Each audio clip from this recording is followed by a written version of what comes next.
Hello and welcome to Keep On Cybertruckin, a podcast where Cybertruck owners share their experiences, talk about all things EVs and technology. We have Will here, Hey.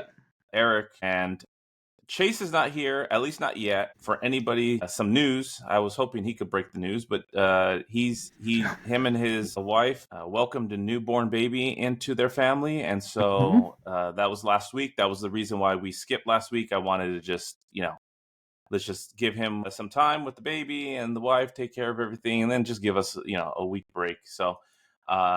So congratulations to Chase and his family, and the baby's doing really well based off of what he's told us. So big congratulations to them. But hopefully he shows up. If not, totally understand. But Will, we got a lot of things to talk about. Yeah, I guess. Yeah. There's some really interesting things happening. The earnings report came out. Hang out. I'm being interrupted. You keep going. Talk about babies. There's some big incentives for people who are interested in purchasing or even leasing a Cybertruck. There's some big incentives there. And that was one of the things that I was going to tease Chase about, because I know he's been just itching to get back into the Cybertruck game, and he's needed a good reason. And I think some of these incentives have piqued his interest, to say the least. So we can jump into that. I think he said, didn't we send that in the group chat? And he was like, "I'm literally looking at F-150s Lightnings right now." Chase has an infatuation with cars. It was something that I've learned in the year of us knowing each other. He just, he had the Cybertruck, get rid of the Cybertruck, has the Rivian R1S. But he rented a Cybertruck in the middle there somewhere, just to go back with it.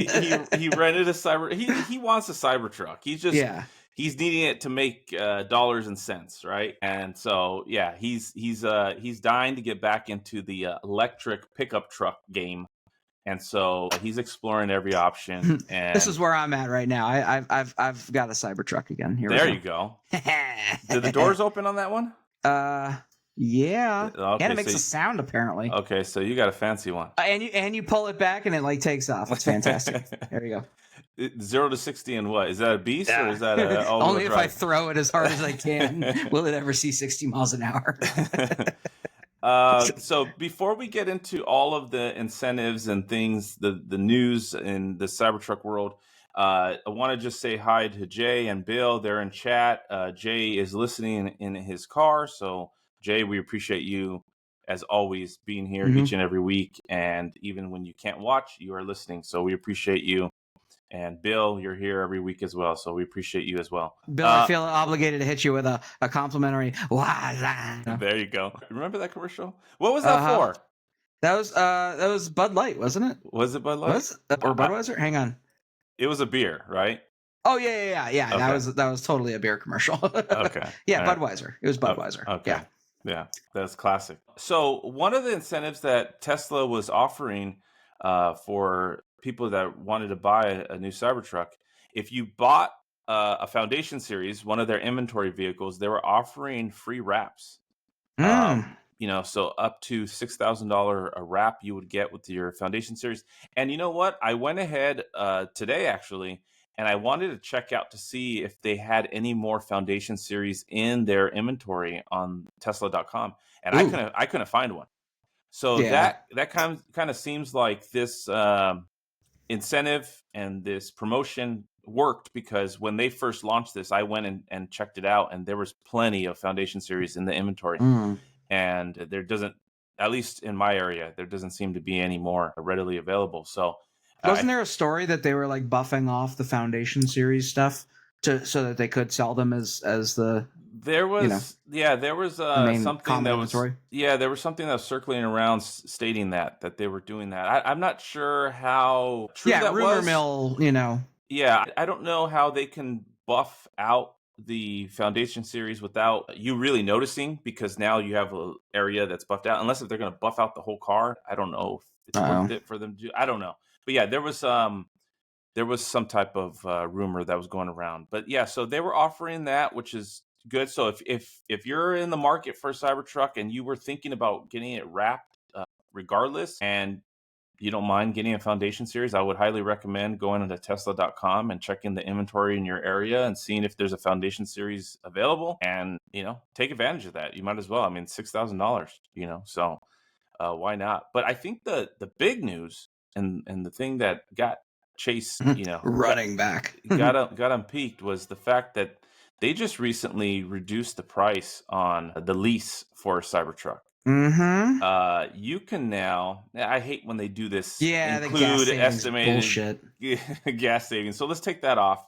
Like, you don't know how much I drive, bro. if you give them $7,500 down plus taxes and license and all that, all the fees, on a 36-month, 10,000-mile lease, you can get a Cybertruck for $749 a month, which is a great price for the vehicle that you're getting. I mean, I think if Chase was here, the three of us would agree that the Cybertruck is just a dream to drive. I know you sold your Cybertruck, and I know you've mentioned in the past that you do miss the drivability of the Cybertruck. Chase has alluded to the same. Every time my Cybertruck's in the shop, which it's in the shop all the time, it's I miss it. It's one of those things where it's in the moment when I drop it off at the shop, I'm pissed off because it's like, this damn truck is always something. And then shortly after dropping it off and taking off in the loaner, regardless of what that loaner is, and I've had a Plaid Model S, I've had 3s and Ys, and I haven't had an X, but it doesn't matter. They'll give you a semi next time. Yeah, for real, right? Give me that cyber cab. Yeah. So every time, I mean, it's within hours, I'm just like, man, I miss the Cybertruck. I miss the way it drives, and everybody that owns a Cybertruck that listens to us, they know what I'm talking about. So to get a Cybertruck and all of its goodness, for $749 a month, I mean, that's pretty amazing. Actually, let me pull that up, because I know some people are going to go, well, I don't want to give $7,500 down payment. So let's kind of play the little game here. Let's take the $7,500 off. Let's put that to zero. Zero down, so it's a G. Okay. And you include the taxes. So you're in at, if this thing would load, it's not going to load. I'm not gonna lie, I have so many tabs open right now because of everything I want to talk about, that my computer is just getting. I just wrote down one because I was gonna bring up, there was some Rivian news, but throw it into the mix later. Yeah, well, nonetheless, this thing's coming up $987 with taxes and stuff. Add another $100. Yeah, I mean, you're talking about for less than $1,100 a month. I mean, you have, and giving. I mean, down payment is zero, and then you got to give the first month and tax and title, and all that. So, I mean, you're talking about $3,000, and you're getting a Cybertruck. I mean, that's that's a solid lease price. And one of the things that I thought was good to look at was the lease terms. They have in there the buyout price already, so it's not a market buyout price or whatever. It's not even like a buyout price for whatever your current, like, I don't know what, I guess what I'm saying is it's also kind of a B way. Yeah, there it is, the purchase for $57,390. So that still in retrospect, so 3 years after 3 years from now when your lease is done, that's your buyout price. So if the Cybertruck has dropped in price between now and then, that's your option to buy the one you've been driving. Or what if if there's a more affordable version, if there's other features that they've added in 3 years from now or whatnot. So, something to just keep in the back of your mind. It's a solid lease price if you anticipate the Cybertruck to remain the same price for the next 3 years. So that's your trade-off. That's your gamble. But it's it literally just plays out exactly as the right price. Because I think I did the math on it. It was like $750 times 36 plus $7,500 that you're putting down is basically what they pull from the EV tax incentive for a lease.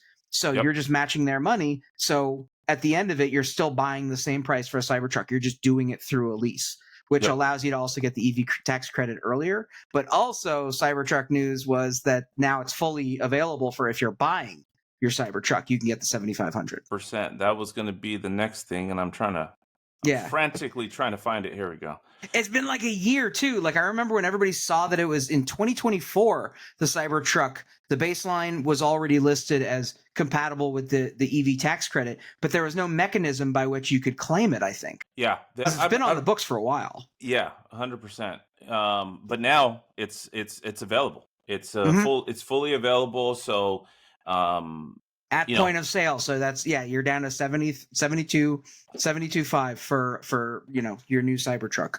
exactly. And that's what I wanted to do too. Let's go back into Tesla.com and show that. And I was even looking at the inventory that's available now.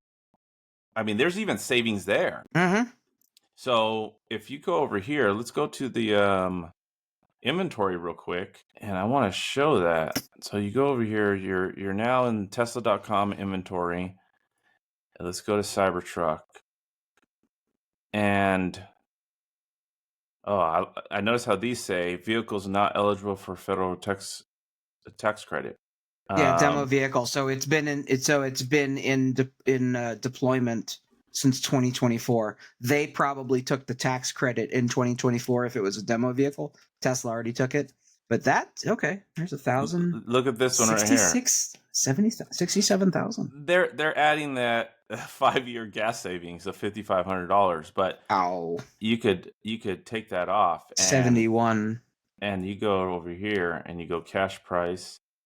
Let's take off the savings, and you're at $72,490. And so that's showing exactly what you were talking about, that $7,500 federal tax credit being applied. I mean, now you're getting closer to what Tesla kind of promised, right? At least as price goes. So when they first unveiled the Cybertruck, and you're at just a little hair over $70,000, and that's I think. Initially, I think some of our conversations on the podcast were just that. Like, what's that sweet spot? What's the sweet spot for the Cybertruck and its pricing?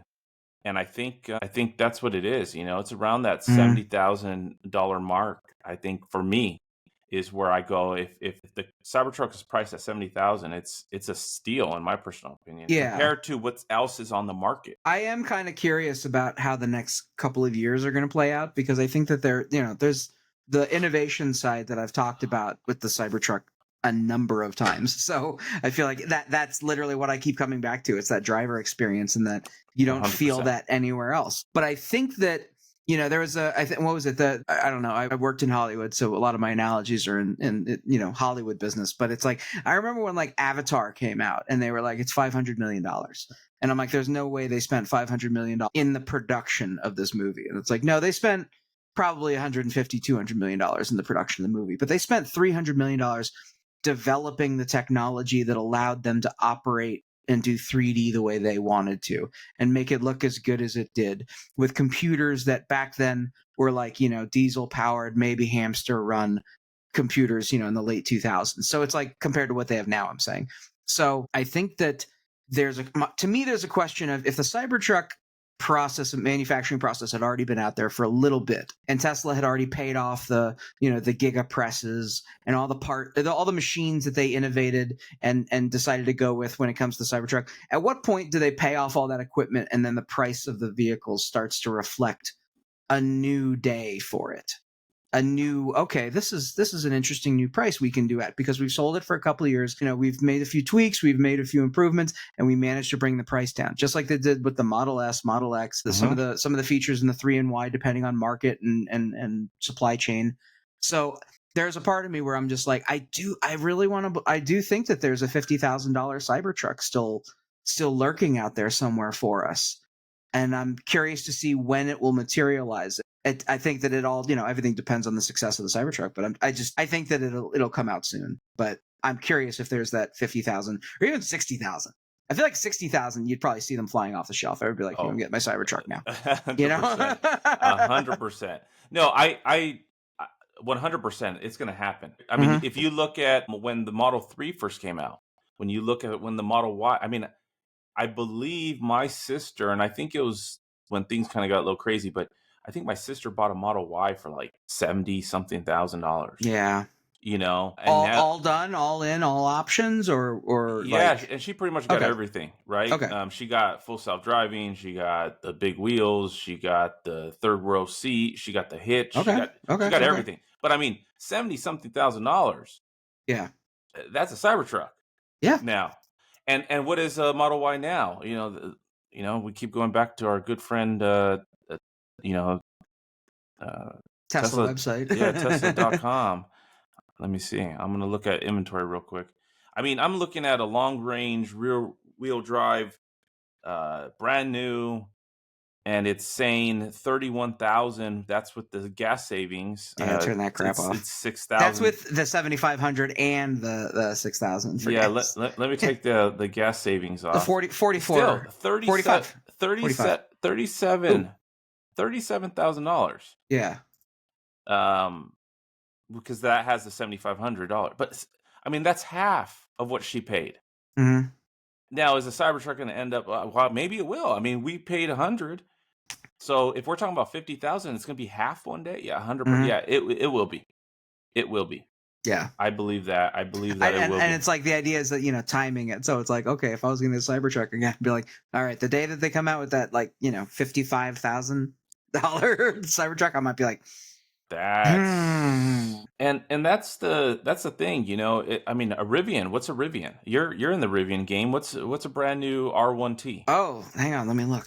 That's Because it's been up and down since like the Gen 2s came out, and then they were selling off the Gen 1 inventory, like just trying to get rid of them as quick as possible. I mean, Uh, I would. I mean, I don't know. I don't have it off the top of my head, but I would assume a Rivian R1T is somewhere between. And I would. I'm not gonna. I don't want to really look at the one that has like the 200 and something mile range. It's got to yeah. be something comparable. I would assume it's probably 80 something. So you want the pickup truck? Obviously, sorry. Yeah, By yeah. comparison, let me try and pull that up. Buying it, yeah, R1T tri motor. Well, do you want to keep it kind of even Yeah, to? apples for apples. Yeah, like It's so the not. R1T dual standard right now is from 69.9, and that's 270 mile standard battery, or the R1T dual, which is 76.9, so $7,000 difference, 29 miles on the large battery and the 420 miles on the max battery. So and I So, think that the R1T dual standard is literally just a crippled battery. It's like the same size, and you can buy the battery size back in the software. okay. Yeah, like how Tesla used to do that with. Yeah, they Okay. did it briefly before everybody yelled at them. And so R1T is a fantastic vehicle. Rivian makes a fantastic, SUV and truck. So and it's comparable, right? Price Hmm. wise, it's comparable. Mileage. The thing that I've talked about in the past, where the R1T kind of just it makes it hard for someone like me to purchase, is just because I want a full size truck, and I know that's Yeah. something that Chase has said. That if he's going to Yes. get a truck, he needs a full size truck. And so And the then beds I'm are kind not big I'm on the kind of looking Rivians. at it Yeah. now, and I'm going, okay, well, is the Cybertruck's a better value now? Yeah. With all of what's the lease payment on that? Let's go there. On the On the R1T one that you were looking dual, at, 909 a month estimate. Oh no, I'm sorry, that's a payment. Hang on, let me I would assume it's going to be more expensive than the lease standard now on a battery, which is Cybertruck. too boring paint included. Lease estimate. Oh, the lease estimate was 909 a month. So, and I'm sure that's probably with the good amount of money down. And so, yeah, it's just I Scare. think Tesla has positioned the Cybertruck in a way. 7,000 down. Yeah, so so the price is about the same, and you need to give half down with the Cybertruck. So it just, Yeah. I guess my whole point is, if you're in the market for a Cybertruck and you're sitting there going, I want a Cybertruck, but I've just been waiting for Tesla to incentivize me to just click that button and order it. I mean, right now, I think is the time. I Yeah. think it's a time to do so. Yeah. Like I said, I think the only word of warning is the whole, if you're leasing it, then you're locking in that purchase price. If you go over the mileage, you got to pay for it, or if you're thinking about buying it at the end because you're just like so snug into it, you do a bunch of customizations. You're like, I'm going to buy this at the end of the lease. It doesn't even matter. But then you get to the end of the lease, and suddenly, the a brand new Cybertruck is $10,000 or $15,000 cheaper. That's kind of where you cornered yourself to. So just something to just food for thought. But otherwise, I mean, 100%. yeah, because you think about that Rivian lease price of $909 versus $750 for the Cybertruck, and it's the same mileage. It's roughly the same amount of money down. So I mean, you end up covering more of the Rivian's cost before you buy it out versus the Cybertruck. It's pretty much even cash at the very end of it, for what you spent already in Yeah. to buy the rest of it out.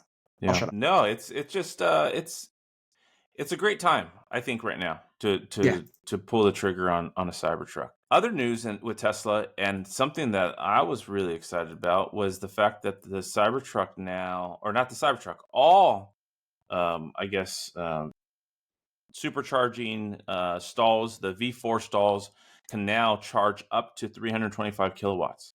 Yeah. I know that they kind of pushed it out to select locations, and now every V4 in North America has the ability to charge at 325, and they can charge at even more. It's like a slow rollout. They're doing the 325 right now, and that's great. It's a uptick from 250 kilowatts, so Yeah. that helps. And when you're talking about something like the Cybertruck that has a pretty big battery, Mhm. you want to get as fast as you can, because it takes a while to fill that thing up. I'd be curious to know now. So if the Cybertrucks, maybe somebody comment later. If you got a Cybertruck and you do a V4 charging post and you can figure it out. So is it doing 400 volts at a higher amperage to achieve that, or is it 800 volts, which I imagine it would be 800 volts at slightly higher than like the mid capacity, or yeah, I guess maybe like 20% higher than the mid capacity for the 400 volt, because it's obvious if it's 400 volts at sorry, math is not going No, for me you're right now. fine. Just I'm the trying idea to. that, so if you're supercharging right now, it's at 400 volts at a certain number of amps to give you 250 kilowatt charging. If they can do 325, that's only 75 kilowatts higher out of 250, which is something greater than about a third higher or something. So it's probably doing 800 volts, but it's not doing the full amperage throughput. So they're probably doing it as a pilot program just to make sure that their shit doesn't explode or overcharge the mega packs that are running the things. Well, I think on what was it, a couple weeks ago, we had Amir. Were you on when Amir was on? Where we I don't talked think so. about charging. We were talking about charging, CCS adapters and all that. Yeah. He works in that space where he works for a company that they manufacture the stalls for Okay. some Oh, of okay. these EV charging stations. And so he's very knowledgeable and all that. So I wish he was on right now, because Mm. all of your questions he'd probably be able to answer. But I'm pulling this up because somebody ran and did a test, but I don't see what you're talking about on So here. He's he just. peaked at 323 kilowatts, and Mhm. sometimes if you have access to like Teslafy or stuff like that, you can see. I think that you can see the voltage that you charge at, because most of the supercharging, I believe, is 400 volts, and it maxes out at 250 watts, which I think is what is that, 60 amps or 600 amps? Hang on, I'll open calculator because I'm old and stupid. Was it so it's 400 volts. I'm just going to sit here and sound like an idiot. No, you're fine. I'm reading his test. So as you're doing that, so you Rander, who makes some Yeah, like 600 accessories amps. for Is that possible? they. Sorry. No, you're fine. They make a bunch of accessories for the Cybertruck. They're the ones who did this test. So they went from 14% to 56% in 15 minutes. Yeah. They did peak at 325 kilowatts. I would like to know. It has to be doing Okay, 800 volts, though. It has to he be. he did mention it only peaked for a few seconds. Yeah, Um, 323. so that's disappointing. You want to see that sit there for a little bit. I know this is all new. It's probably Uh, just caution. You don't until there's more data. I mean, the he says preconditioned. Okay, how far? How long did it precondition? Did it reach the right preconditioning temperature? What were the yeah. conditions of where outside temperature was 39 degrees Fahrenheit? So the thing was already fighting to keep itself warm while charging. So There's so many there's factors. There's so many yeah. factors, but it's nonetheless it's great to see that they're upping up the kilowatts and charging speeds, and it's only up from here, right? I mean, there's more to be done. So that's something that's exciting, because that's always a thing, right? When you talk to somebody and they're not an EV adopter, and they have their opinions on EVs, that's always, oh, well, you sit there for an hour to charge. And that's probably the number one question I get from people. How long does it take to charge? Not to get too philosophical, but most people who have complaints like that, I just want to sit down, have them sit down with a therapist to be like, are you okay with the quiet? Are you okay with your quiet mind? Yeah. Like, people are like freaking out. Like, I'm imagining these people like going into a gas station. Like, this is an EV commercial. Here's the pitch. Car pulls into the gas station like a race car.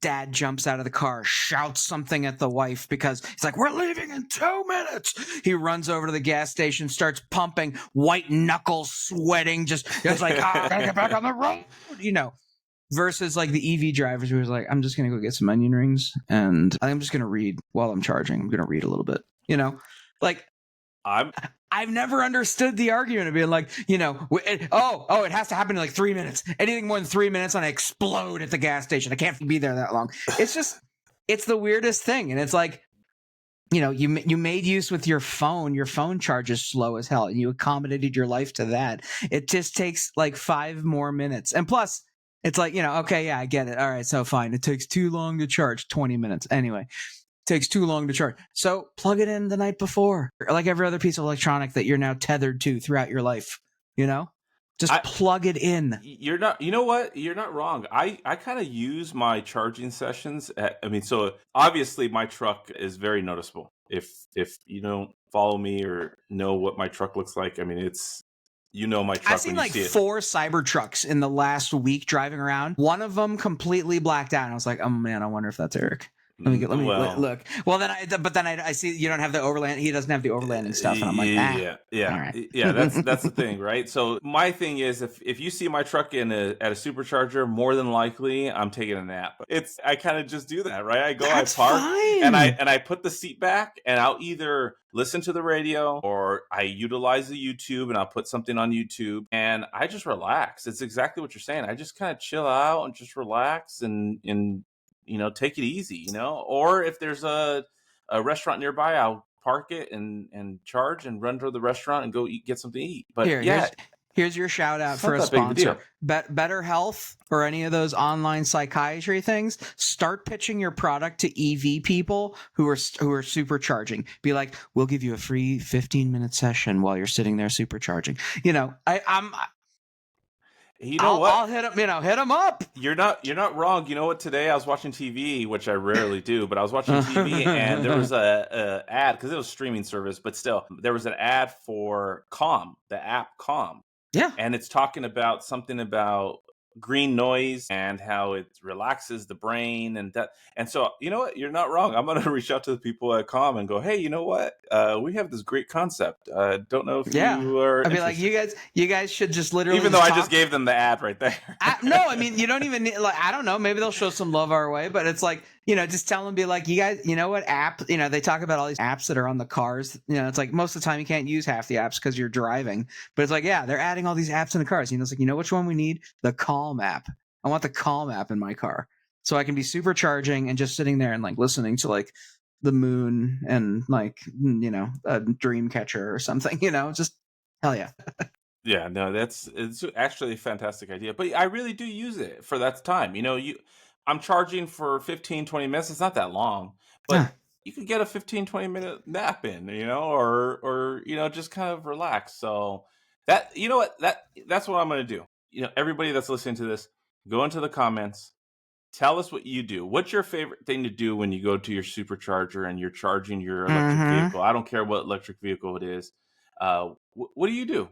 What do you do in that time? Do you listen to the radio? Do you watch something in the theater on the center screen? Do you just go for a walk? Do you go to the local businesses? What do you do? I take a nap, so that's my thing. Does the trick still work where you can pull up Pornhub through the YouTube app if you have a link? I'm curious. I don't know. I don't know, but you know what? For experimental reasons, I'll check that out for you. Yeah, just do a search on YouTube for Pornhub and see if they have a link, and just tap the link. It'll literally give you a Google Chrome window session on Pornhub.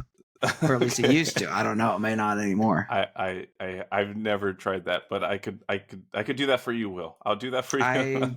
I get bored very easily, and I do a lot of weird things. It's all good. So yeah, so that's great. The charging. Something I wanted to talk about too is the earnings call. Something that Elon talked about, which was very interesting, and I wish Chase was here, but because I know he's had an opinion on this in the past, but apparently He just checked in on the Discord. He can't make it tonight, but he sends his love. No worries. He's got the baby, and they gotta take care of themselves, so no big deal. But something that Elon talked about on the earnings call is that the Cybertruck will be the one and only vehicle that's going to use the stainless steel exoskeleton. And that's another thing. Every time I mention some exoskeleton in one of my videos, I get a bunch of comments from people telling me it's not an exoskeleton. Stop saying exoskeleton. Well, I don't know. Elon calls it an exoskeleton, so I'm going to call it exoskeleton. But apparently, the Cybertruck is going to be the only vehicle that they're going to use the stainless steel for. So that's interesting because they built the whole Cybertruck factory. I know that we were speculating on the Cybercab and whether or not that was going to have stainless steel exoskeleton, and it seems like no. I don't know if maybe they've Elon said after a year or so of the Model X that he overcomplicated it. Yeah, he said he over-engineered the Falcon Wing doors. It was overcomplicated for sure. And I'm starting to feel like it's the same thing with the Cybertruck now. They're kind of looking back on it going, we did all this, we have the machinery, we did all the tech, and it's fantastic, but yeah, I don't know if we want to do this again. And so that's kind of what it sounds like. So I think that if I was gonna try to dissect it, and the Monday morning quarterback that I am, I'm thinking that it's this, like 2019. They announced the Cybertruck, and they have a lot of these great ideas. It's like, hey, we came up with this rolled cold steel, and it's 30 times pressed, and it's like way stronger and harder, and it's really going to be amazing in a couple of years as it comes together. And then they're like, yeah, and then we've also got these architectural batteries that we are going to start using the Model Y, and it's going to literally support part of the vehicle, which reduce our costs because it'll act as a part of the actual structural. No, wait, we can't do that because of some of our engineering capabilities, but also maybe some economic reasons. So I think that the Cybertruck was kind of one of those pie in the sky, like other vehicle manufacturers. They always have prototypes. They love to show something at LA car auto show or whatever, where they show you something that's just mind blowing. It's just like so cool, it's so fancy, but they're always quick to tell you this may not be what it looks like. It may never go into production. 100%. And I think that in a lot of ways, the Cybertruck was kind of pitched at a time right before a lot of changes happened. COVID and a lot of world politics shifted, a lot of resources, supply chains, all that stuff became common part of the conversation. And I think that it drastically changed not just the manufacturing capability of the vehicle, but also the market for the vehicle. And I think that since they couldn't deliver what they pitched originally, at least as far as the price is concerned, I think that at the end of the day, that's just what makes or breaks a deal for a lot of American consumers. It's like, yeah, the car may be amazing. It does steer by wire. It's got 15 degrees of turn on the rear wheels. It's got all these things, but this is the price we have to sell it at because this is what it came out as for all the engineering effort we took. I think that it may just be one of those missed shots. That 3-pointer you think is going to go in, and it may just sail a little bit to the right. Doesn't mean that they're not going to win or lose the game. It just means that shot was like, okay, that was a nice try, but we got more time on to play. We got more time on the clock. So it just seems like and that's one of the reasons why I love the car so much. I'm like, I'm sorry, is it my autism? Maybe it is. Me and Elon, who knows? But I just think that the truck itself is such an interesting thing, and I think that the people who drive it, like the thing could have like a 2-foot dildo on the hood. It wouldn't matter. I loved driving that goddamn car, and I think that there's something disproportionate in America between the innovation the technology offers us and what we tell everybody we want.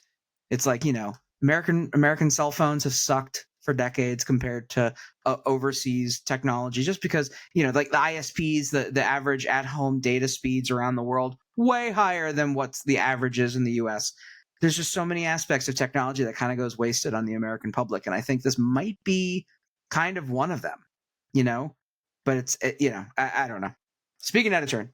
No, you're 100% correct. I mean, uh, if and I'm not saying that Tesla is admitting defeat in the stainless steel exoskeleton game. I'm not saying that. I'm it's just Elon stating that it's going to be the Cybertruck and Cybertruck only that's going to have this feature. But he also went on to say that the steer by wire, the rear wheel steering, 48-volt low voltage architecture, 800-volt high voltage architecture, bi-directional charging, integrated audio with body structure, Ethernet loop communication, all of those features they plan to implement in future vehicles.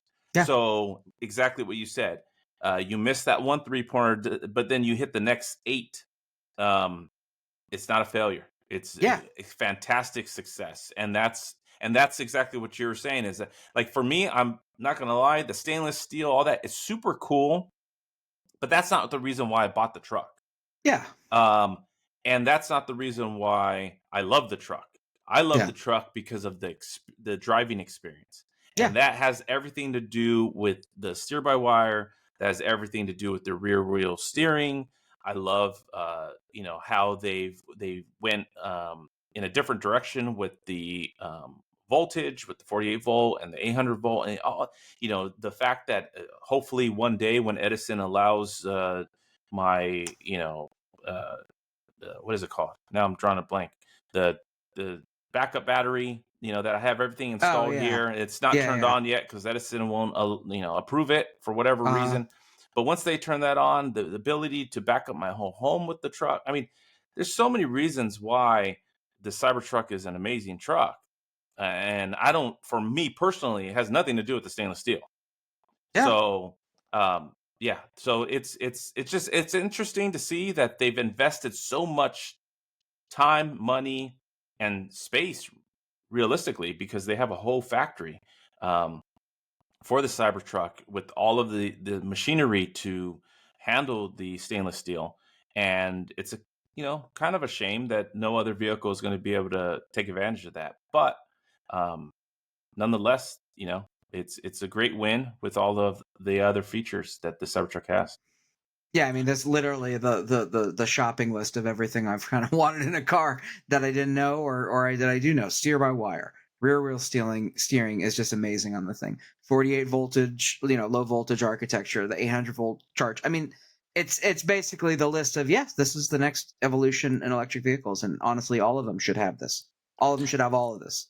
You know. Bill's in chat, and when we were talking about the charging and the speeds, and what do we do when we're at chargers? Bill goes, I agree in general about charging, but road trips are the exception. EVs certainly take a lot longer on day-long trips.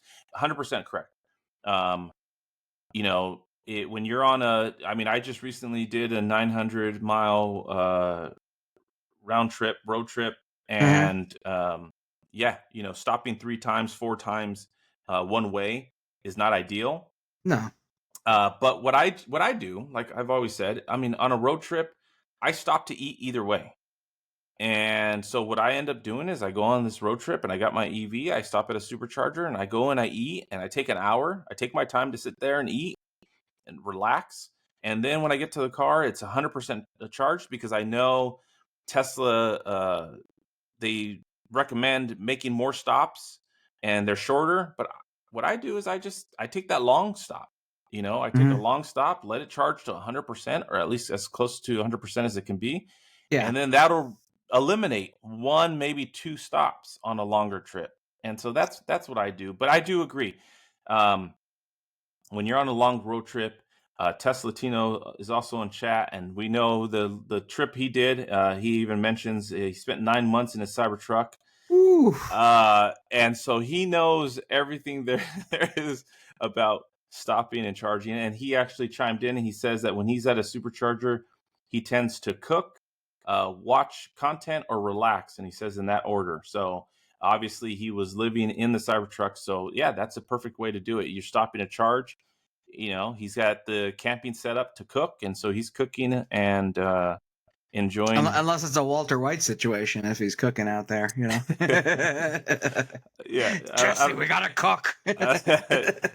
don't know if he's doing that in the supercharging parking lots, but like, why does a supercharger smell like plastic? But yeah, so I do agree on long road trips. But that's the point, and that's kind of where my excitement for the 325 kilowatts comes into play, right? Is that they're upping that, and hopefully over time, it's just going to get faster and faster and faster. So now on those road trips, it's just going to be quicker to get to where you need to get to. A part of the PR battle with selling EVs has been basically hand-holding people through the vehicle charging process, because they already have it in their mind that it takes an hour and 20 minutes. It doesn't take an hour and 20 minutes. You're back on the road in generally 30 minutes or less. They're given all of these ideas about what they think it's going to be. So all the vehicles. I mean, I think Rivian has a partnership with a Better Route Planner.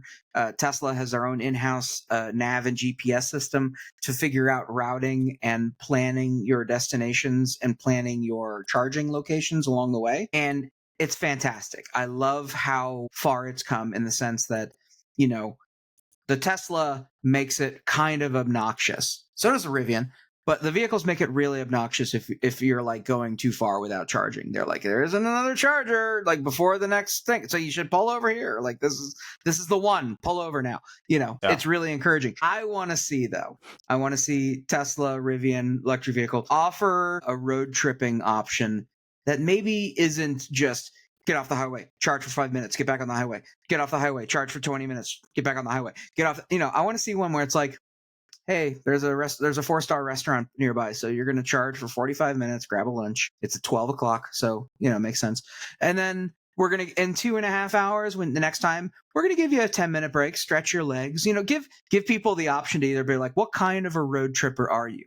Is this I got to get there by tomorrow morning? Or is it I'm trying to take my time, but I don't want to go crazy? And let it kind of apply, like the old Tesla AI or Grok or whatever the hell it's going to be, XAI, make it so that the car is kind of like, okay, it sounds like you would rather not drive all day. So what about, we give you a 10 or 11 o'clock start time and you drive until just after dusk. Or, hey, you're an early morning. I can get you there in 45 minutes if you want to leave at this time. I think that they're ready to start. They know how far the cars can travel on a charge. I think it's time to start really upping the ante with the intelligence of that planning. Because if you want people to route plan, if you want people to road trip and prove the feasibility of electric vehicles, one of the best things that you can do is give them options to explore about how they use the vehicle, which includes that kind of route planning. No, that's actually great. I mean, I could totally see you jumping into your car, talking to it, telling it, hey, navigate me to, wherever. It's 500 miles away. I want to eat barbecue on the way there. Yeah. And, and then now it gives you a whole route. It finds, that supercharger that has barbecue nearby. And it tells you, hey, stop there. We need to make a 5-minute stop before we get there. So that way we can make sure you get there. And then once you're there, you can take a 45-minute break and go have your barbecue, and that would be actually pretty cool. Just even having the AI kind of, just even explain it to the driver, like just give them that blurb. I don't know if they read it, who knows, but the idea is to explain the logic of, I understand, you're driving how, your dad road tripped with you and how his dad road tripped with him, if that's what they did. They're like, get back in the car in 5 minutes, go take a piss and get back in here. We got to go. We got to be there by 6 o'clock. It's not everybody's traveling like that. And if you inject just that little bit of peace and serenity, which honestly, these cars force you that space in your day. They force you to have a nice little 20-minute break to charge, or a 30-minute break, or a 40-minute break. It shouldn't be viewed as a burden. You can be there with your silent mind. Cook, read a book, take a power nap, do something, but reclaim your day. Like, it's okay to be you hanging out while you're charging. I'm just saying. But on the other hand, also, I think I saw Bill had commented for faster charging. Yes, I'm not saying that they should slow down the development of faster charging speeds. I genuinely do want them to reach the point where they're like 3-minute charges 5-minute charges from 0 to 80 or whatever they can achieve, I'm all for it. I'm just saying that right now, what the facts and the physics of it is, it's okay to, charge your car and go into the Fridays, go and have an appetizer, talk to the bartender. Who knows? You might meet somebody. It might be cool. It might suck. And then you leave. But, it doesn't need to be this closed off, weird experience. Like, you can talk to other people and hang out. It's cool. Well, Bill even mentions, love the idea of choosing what type of trip will like if you want to go all the way to 80% to reduce the number of stops versus quicker stops. And that's exactly what I do, Bill. I use the navigation and what it's recommending as kind of my template, and I'm sitting there going, okay, this is kind of what it wants me to do. But I'll look at it and figure out, okay, at that stop, what I'm going to do is I want to stop there and I'm going to stop and eat. Yeah. And I'm going to sit there for longer because I'm going to be eating and let it charge more. And what I'm probably going to end up doing is that stop it wanted me to do afterwards. I'm probably eliminating that because, but it'd be nice if it just kind of did that for you, because that'd be the really ideal thing. It just learned your tendencies. It learns that, hey, you know what? Every time Eric is on a road trip, he tends to stop for one of those stops. He tends to take an extended stop. And you know what? Let's just do that for him and find a cool little recommended eatery for him, because that's what he does. Yeah, and it'd be cool to be able to put in there, be like, when's your preferred lunchtime? When do you normally like to eat? Does it matter on this road trip? Are you okay eating lunch at 10:30 or 1:30 if that gets you there quicker or something better? Like, there's so much more nuance that can be introduced now that they know so much more about the efficiency of it, that I'm eager to see somebody start to include, because like a better route planner, there it's a fantastic routing app, and it gives you so much granular control over every aspect of your road trip. I just want to start seeing, okay, cool, like we're at that point where yes, line theory says, okay, I can traverse this distance at this point if it's the short, like it's easy to figure out the optimal. Now let's start figuring out the optimal human, the optimal consumer, something that caters to you, the Macintosh moment of, I feel like that might just be like the only way that Tesla could possibly try to start really addressing both their advances in AI, but also just improve some of their consumer experience. Be like, here are the things that we're adding in to just make our car so much better than every other car. Yep, 100%. And this is a feature, and everybody's super squirrely about road trips. Here's a feature specifically about road trips to make sure you're comfortable driving 500 miles in this vehicle you own. Speaking about that, though, let's. I think what we're going to have to end up doing, because we're kind of getting up against it, is we're kind of skim through some of the earnings call, but we'll address some of this next week. Once we have Chase on, and we can, all three of us, kind of dive into this a little bit more. But something that, even Jay right now mentioned in chat, that he's excited about the fact that Hardware 3 is going to get upgraded to Hardware 4. Yeah. And so on the earnings call, a lot of it was, the Optimus, AI, the route that Tesla's going, right? And the robo-taxi, that type of stuff. And so one thing that they mentioned is, Elon mentioned, is how, once again, Elon time, but he anticipates full self-driving, unsupervised full self-driving to be worldwide by the end of 2026. So maybe a little optimistic, but that's what he's saying. I don't listen to him anymore. He said so many things over the year. It's super bullish. I go off of things that he hasn't spoiled with the number of times that he's repeated himself and been wrong. So I'm like, okay, Tesla's 2025 most important year. Yeah, sure. Okay, great. Everybody says that.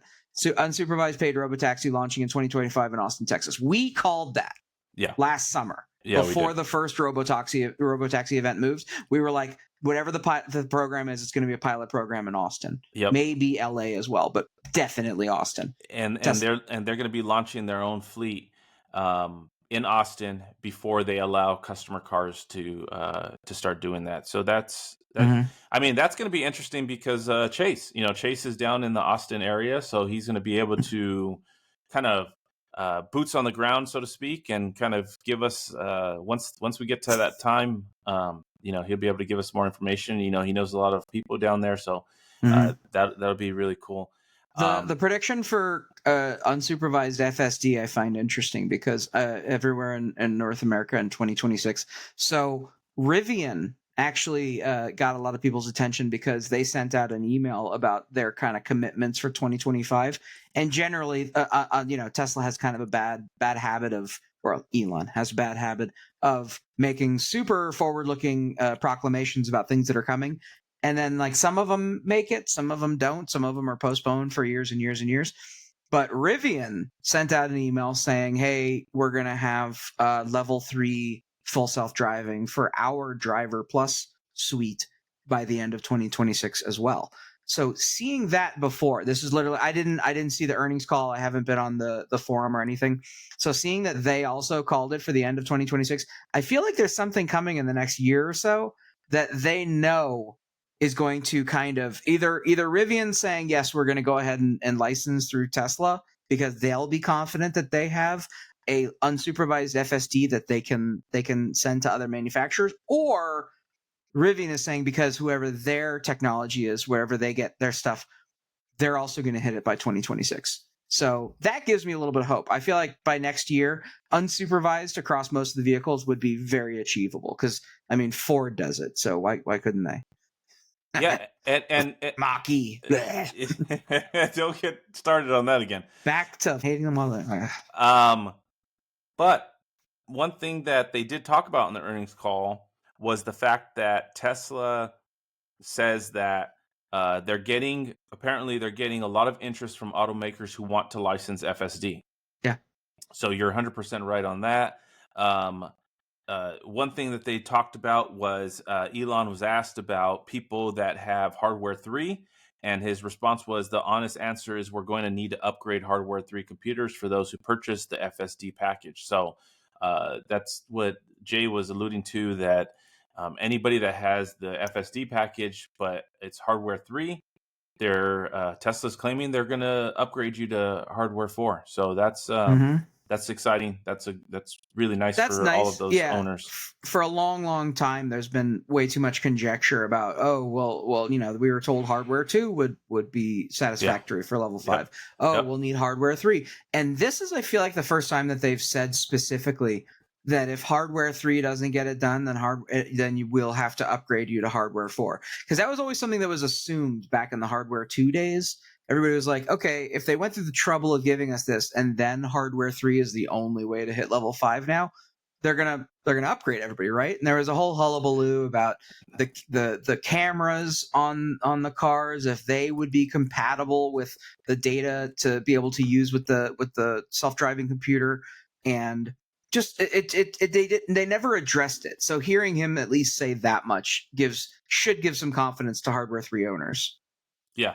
And it makes you feel better about your investment, right? Because there's been so many times where people feel backstabbed by Tesla, right? For price drops. Some people purchase a vehicle and the very next day there's a $5,000 price drop. And so there's a lot of that goes around. But at the same time, Tesla does do this type of stuff where, hey, you have FSD package, you purchase that, and so we're gonna upgrade you and give you the latest hardware, so that way you're able to fully utilize your vehicle and the service that you paid for. So they do make right on that as well. Yeah, and considering the price point for it, I mean, that is making good. I mean, you're basically you're basically an investor. You're buying something 100%. way above a speculative price with the expectation that it pays off later, whether it be financial or whatever. But yeah. But you talked about Rivian announcing 2026 for their hardware 3. Their version, their self-driving vehicles and it's like Gen 2 vehicles and above will have what they call equivalent of level 3, which is unsupervised, where the driver can be distracted. Regulatory. We may be driving these vehicles and taking our eyes off the road for prolonged periods of time, and the autopilot is fine. It doesn't like run over children, burst into flames, or anything. So I mean, the systems are great, but taking away that supervision requirement will be pretty fantastic. I just hope it doesn't become more of a hassle, but whatever. Well, and then, if Tesla's saying 2026, Rivian's saying 2026, you were asking, is there something that they know that we don't know? Well, Tesla did say that the only thing that's holding them back is just the regulatory approval. They just need government Yeah. to I approve. heard that in 2017 when they were selling me the first Model X I bought. They were, Oh yeah, FSD works now. We've totally had a car drive from New York to LA. Don't worry about it, yeah, guys. We totally did it. So I am a little skeptical when they claim, oh, they couldn't of possibly, course. because in the next sentence they're like, unsupervised FSD is a little bit more challenging to train in China due to unique road rules. They're confident they'll be able to do it. No, the reason is because Chinese electric vehicles in China right now are level 3. There are Mm-hmm. level 3 vehicles driving around China right now, and Tesla hasn't been able to apply, I think, their probably rigorous regulatory requirements to getting them on the roads in those areas. They just haven't complied with them yet because Tesla's been firing a much wider net, and now to be able to target it and be able to be level 3 compliant in an entirely different country is probably way more convoluted than we imagined. Oh yeah, I'm sure. And so the earnings call, we didn't go through everything. I want to save that for next week. I think next week, once Chase is here, we can really just we could probably spend the whole hour talking about that. But Yeah. you brought up China. So a buddy of mine, China. Sorry. a buddy of mine actually sent me this Instagram reel that I thought was very, very interesting. Yeah. And it's a Chinese electric vehicle Mhm. that a very popular social media automotive reviewer kind of shared with everyone. And it's just amazing the type of vehicle that you can get in China and for the price. So Yeah. let me go ahead and play that and share this with everybody. So here it is. Let it play. That's crazy. Yeah. And okay, so two things. First That's off, when I crazy. said earlier about how American phones have sucked for 20 some odd years for years until the iPhone, that's an example. That's what the technology level and the sophistication and the demand overseas in a market like China and other places. They expect that level of passenger experience, and that's something I've mentioned on here before. I'm like, this is the battleground where these companies, like, I'm sorry, you get in that Mach-E. I'm just gonna keep beating on it because I have it on the show in a minute. You get in that goddamn Mach-E, and it's just the dumbest like you're in a freaking golf cart car. And it's like, what about this makes it an electric vehicle? Like, yeah, it's got a little zoomy zoom to it. So great. Well done. But that's not enough. And you have so much creature comforts because you're sitting on an enormous battery. Like, where are you putting any of that value that you're asking people to spend? What do you say? 60, 61, 60 something? Yeah. Yeah. So I say $65,000 for that much of an interior experience. I mean, come on. That's wild. That's a $200,000 car in the United right? States. Yeah. Yeah. And I mean, and they got cheaper vehicles too with like a fraction of that passenger experience. There's the value in it. Yeah, you don't get enormous amount of range. And in America, a lot of people live a significant distance from their school, their job or whatever. But just the options for it are there for countries with an enormous population larger than ours. Why don't we have that kind of options at our disposal? Yeah, but you see, he said 800 and something mile range because it has the little generator in there. That's the next generation. I am eager to see what becomes of those because those are actually a brilliant idea. Having a hybrid that goes the opposite direction, Yeah. where it's a massive battery and then a charger generator, that opens up a lot of ideas. You talk about if a Cybertruck had a diesel generator or something in the bed instead of that range extender. I mean, are you talking like 1,200, 1,500 miles on like a single run or something? Like, that sounds awesome. That's cool. what it should be. The solid fuel should be the backup, and the primary battery should be the not just a buffer like it is on Prius and whatever. Yeah, I was actually disappointed because Ram Stellantis just announced, I think in December, that their Ram EV pickup was, originally was going to have a generator to give it 500 miles. They're eliminating that. They're not going to do that anymore. Now they're just going to have the 300-mile EV truck. Yeah. Super disappointed by that. But that's the reason why I'm really excited about the Scout. The Scout is going to have, supposedly, see what happens, right? Everybody says they're going to do something and they end up not. But they're saying that they're going to have a generator. And that's what is the intriguing part. If they put a little generator in there, and that gives you enough juice, because that's the thing. What do you see? We were talking about earlier my Cybertruck and how I have the overland build, right? I have the rack, I have the tent, I have the big wheels, Yeah. I have all that. The problem, though, is when I want to go overlanding and I go on YouTube and I see these people that go to these crazy destinations, and Tesla Tino would be the perfect. I need to try to reach out to Tesla Tino to get him on the show, because I really, really want to talk to him about his adventures. But the problem is when you're going out to very, very remote locations and there's no chargers anywhere around. I mean, we're talking about Glamis, right? The Cyber Odyssey Yeah. that's coming Yeah. up in 2 weeks. That's the problem, right? That Brian and Jerry were talking about when they were on the show a couple weeks ago. The problem is finding chargers nearby, and what's the solution? And taking a big generator and all that. How about just put a little generator in the truck? Yeah. You carry gas cans like every other gas overland truck, Yeah. that they have those gas cans on the side of their rigs, and now you could do that, and you could just fill up your generator to kind of keep you going. Hmm. It makes too much sense. It really does. It's to me, it's the most interesting new aspect to kind of think of when it comes to electric vehicles, because I think that before it's like everything was like solid, liquid, but solid fuel, it's necessary fuel, electric vehicles take forever to charge or whatever. But now we're starting to get creative with what we have in front of us. Now we're like, okay, what if we, had the generator, instead of strapping it to the back or putting it in the trunk for people, why don't we just integrate it into it? I mean, like, Yeah. how much of this vehicle are we dedicating to vehicle space? How could we cram a generator somewhere in there? And and the cool thing is, like, when I see something like that, I'm like, okay, well, what else do you do? And I'm like, I don't know, but somebody's gonna come up with something. Yeah. That's the cool thing, because you've got electricity and gas in the same vehicle. You've got options for how to charge it, how to power it, how to drive it.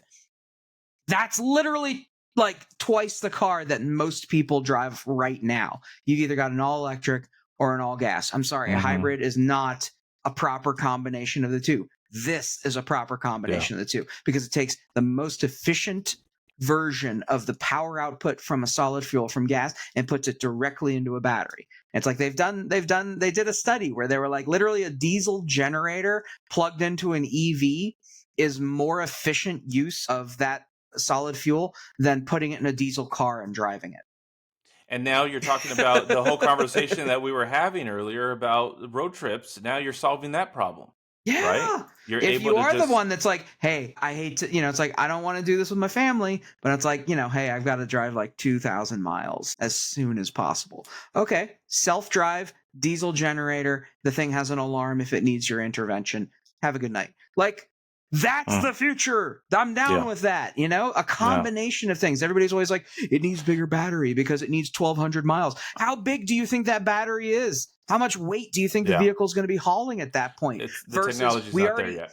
yeah, but we have a solid fuel that works so well and we know how to use it. It's like, I want to see the combination. I want to see, no, it's only gas. No, it's only electricity. No, like, make vehicles that do both or don't, or do one really well or whatever. Just, I want to see all this crap.